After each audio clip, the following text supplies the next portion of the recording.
नमस्कार, स्वागत है आपका इंडिया न्यूज बिजनेस पर। आइए नजर डालते हैं आज की टॉप खबरों की ओर। दुनिया भर में जारी उथल पुथल के बीच रिकॉर्ड हाई छूकर एक बार फिर सोने और चांदी की कीमतों में गिरावट देखने को मिल रही है। सोने और चांदी की कीमत MCX पर गिर गई है। MCX पर सोने का भाव 200 रुपए से ज्यादा फिसल गया है। 10 ग्राम सोने का रेट 60,530 रुपए पर आ गया। वहीं चांदी की कीमत भी 500 रुपए से ज्यादा की गिरावट के साथ 71,582 रुपए प्रति किलोग्राम पर पहुंच गई है।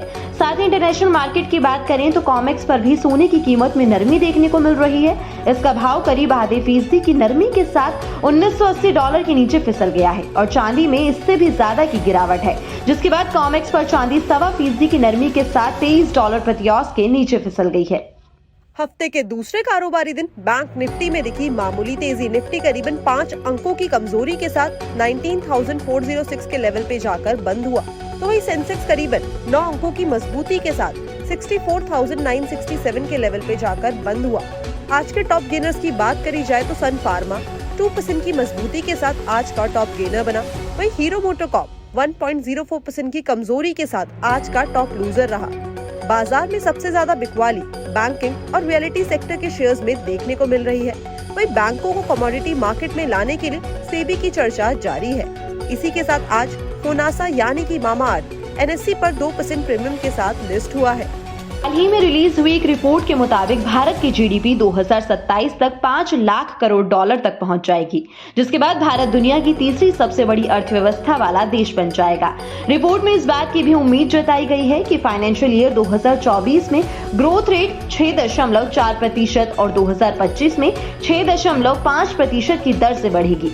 रिपोर्ट में कहा गया है कि वैश्विक विकास में भारत का महत्व बढ़ा है। 2022 में जहां उसका योगदान बढ़कर 15% हो गया है, वहीं 2023 से 28 के दौरान इसके 17% रहने की उम्मीद है। इससे पहले 2021 में भारत का योगदान महज 10% था।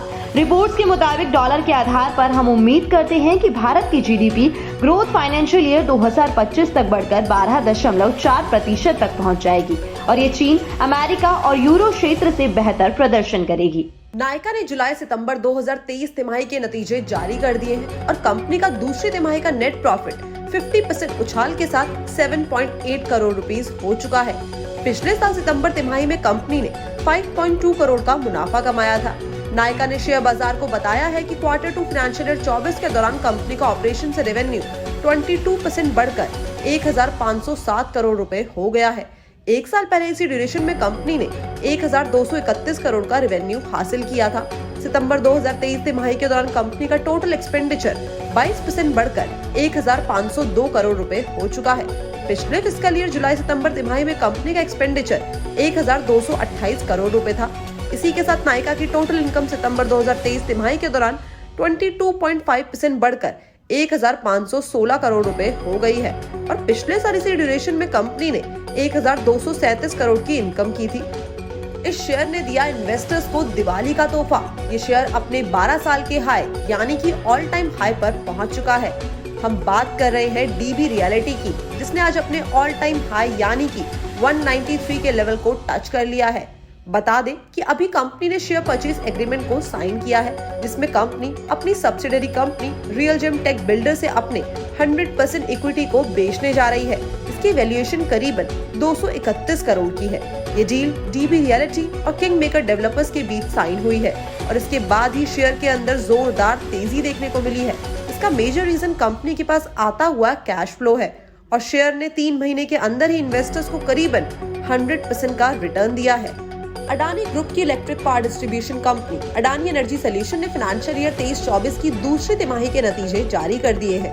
जुलाई सितंबर क्वार्टर में कंपनी को सालाना आधार पर 46% की ग्रोथ के साथ 284 करोड़ का नेट प्रॉफिट हुआ है। वहीं कंपनी का रेवेन्यू सालाना आधार पर 15% बढ़कर 3,497 करोड़ रुपीस रहा है।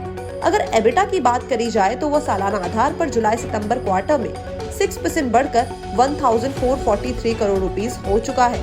Q2 फाइनेंशियल ईयर 24 यानी कि दूसरे क्वार्टर में ट्रांसमिशन बिजनेस में कंपनी का रेवेन्यू Q2 फाइनेंशियल ईयर 23 के मुकाबले 17% बढ़कर 1,017 करोड़ रुपीस हो चुका है।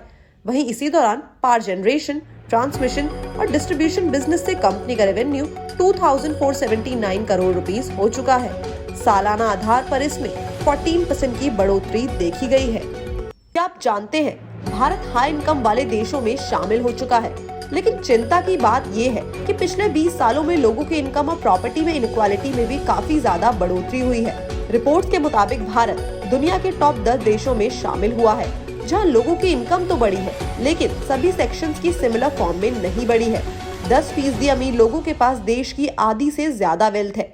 रिपोर्ट में ये भी दावा किया गया है कि देश में गरीबी रेखा के नीचे रहने वालों की संख्या साल 2015-16 में 25% से घटकर साल 19-21 के दौरान 15% पर आ गई है।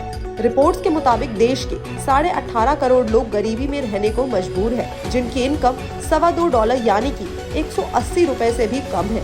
रिपोर्ट्स के मुताबिक 12 से 120 अमेरिकन डॉलर पर डे कमाने वाले मिडिल क्लास की आबादी भारत में बढ़ी है। ग्लोबल मिडिल क्लास ग्रोथ में 24% कंट्रीब्यूशन भारत का रहने वाला है, जो कि 19 करोड़ पॉपुलेशन के बराबर है। इजराइल और हमास के बीच बीते 1 महीने से जंग चल रही है। इजरायली सेना गाजा शहर पर लगातार बमबारी कर रही है। इजराइल के हमले में हजारों की संख्या में बड़ी बड़ी इमारतें ध्वस्त हो रही हैं। जब भी कोई बड़ी इमारत बमबारी या रॉकेट के निशाने पर आकर जमींदोज होती है, आसपास के इलाकों में भयंकर प्रदूषण हो जाता है। इसके बावजूद गाजा शहर की हवा दिल्ली से 10 गुना साफ है। रिपोर्ट्स के मुताबिक जो इलाके युद्ध के सबसे ज्यादा केंद्र में रहे, जहां खूब बमबारी भी हुई, वहां भी बेहद साफ हवा है। वहां का AQI 60 से लेकर 80 के बीच दर्ज किया गया है। वहीं दिल्ली NCR में हाल फिलहाल में 300 से लेकर 800 के बीच AQI रिकॉर्ड किया गया था। बीते करीब 4 से 5 दिनों से पूरे दिल्ली NCR में धुंध की चादर चढ़ी हुई है। हालांकि आज यानी मंगलवार को दिल्ली का AQI औसतन 423 दर्ज किया गया है। बढ़ते पॉल्यूशन को देखते हुए केजरीवाल सरकार ने अपने 7 साल पुराने ऑड इवन फॉर्मूले को लागू करने का ऐलान कर दिया है। ये ऑड इवन फॉर्मूला 13 नवंबर से 20 नवंबर तक लागू किया गया है। केजरीवाल सरकार का कहना है कि 20 अक्टूबर के बाद प्रदूषण की स्थिति को देखकर इसे आगे बढ़ाया जा सकता है। ऑड नंबर वाली गाड़ियां 13, 15, 17 और 19 नवंबर को चलेंगी। वहीं इवन नंबर वाली कारें 14, 16, 18 और 20 नवंबर को चलेंगी। दिल्ली में चौथी बार ऑड इवन लागू होने जा रहा है और इस बार अभी तक ऑड इवन की गाइडलाइन जारी नहीं की गई है। हालांकि पिछली बार के नियमों को देखें तो इस बार भी 2 व्हीलर्स को ऑड इवन के तहत छूट मिल सकती है। इसके अलावा इलेक्ट्रिक व्हीकल इस नियम से बाहर रहेंगे, यानी कि वो किसी भी दिन अपनी कार निकाल सकते हैं। साथ ही महिला यात्री वाले वाहन, 12 साल तक के बच्चे, टैक्सी, दिव्यांग लोग, VIP, इमरजेंसी और डिफेंस व्हीकल्स को ऑड इवन में छूट मिल सकती है। एल्विश यादव पर दिन पर दिन जांच का शिकंजा कसता जा रहा है। हालांकि अभी तक एल्विश के खिलाफ कोई ठोस सबूत नहीं मिला है, लेकिन रेव ड्रग्स पार्टी केस में पुलिस कोई भी ढील देने के मूड में नहीं है। यूट्यूबर पर पहले से ही FIR दर्ज है, पर अब मामला और गंभीर हो गया है। नोएडा पुलिस ने उन्हें नोटिस भेजा है और जल्द ही पूछताछ की जा सकती है। एल्विश को जल्द ही इंटेरोगेशन के दौर से गुजरना पड़ेगा। नोएडा पुलिस को मामले में गिरफ्तार 5 आरोपियों की रिमांड भी मिल सकती है और हो सकता है कि पुलिस एल्विश को आरोपियों के सामने बैठाकर पूछताछ करे, क्योंकि एल्विश पर रेव पार्टी में सांप का जहर लाने का इल्जाम लगा है। जांच लगातार जारी है। हालांकि एल्विश लगातार अपनी सफाई में कह रहे हैं कि उनका इस केस से कोई लेना देना नहीं है, लेकिन हाल ही में सामने आए ऑडियो क्लिप में एल्विश यादव का नाम सामने आया था।